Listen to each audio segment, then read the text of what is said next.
etched in stone, life sketched in poems on sidewalks and dry chalk next to homes. Picture all you've left alone and kept in reflection, shown you don't, sketched in subjective tones. Picture life on a sidewalk, frame it so all view all you've ever felt. Try to name it, it's called you. Picture it in the space between steps, it's the grace between breaths and the message in this make-believe text. Picture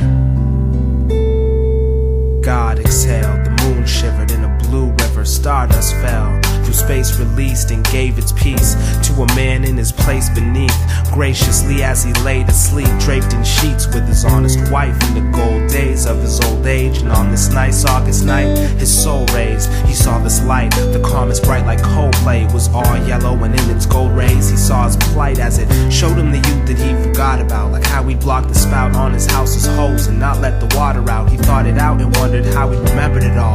A younger he'd enter the halls when summer surrendered to fall. Then he wondered, was his life through?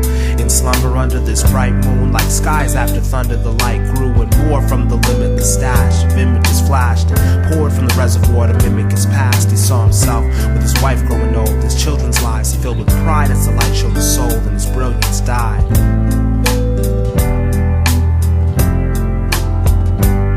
It was dead black in his eyes. A voice said that it was time, but he was steadfast in his mind. So he sat back and replied, please, seeing my life like this, it made me think I could state succinctly everything life is. If you gave me ink, I could maybe print every speech and thought and release my plot. On the streets I've walked with a piece of chalk to paint the sharpest image of a heart. Cause as much as art can mimic, nothing's as real as a life told from start to finish.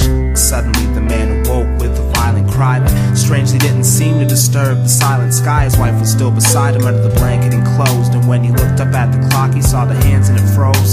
So the man just arose, put his hands to the roads, and began to compose the most candid of prose.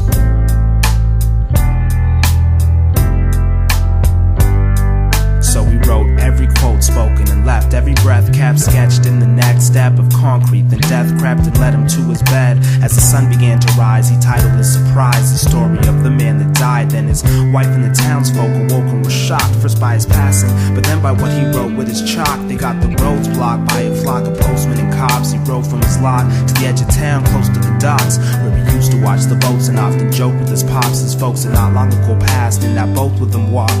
People came from everywhere, they read the story through for days. It wasn't nothing new or strange till they were moved and amazed. It wasn't the places he'd been or the people he'd met, it was the spaces between and the secrets he kept. They wept joyfully, for the greatest story no one told was just a story of an ordinary man growing old. Picture life etched in stone, life sketched in poems on sidewalks and dry chalk next to homes. Picture all you've left alone and kept in reflection, shown you don't, sketched in subjective tones. Picture life on a sidewalk, frame it so all view all you've ever felt. Try to name it, it's called you. Picture it in the space between steps, it's the grace between breaths and the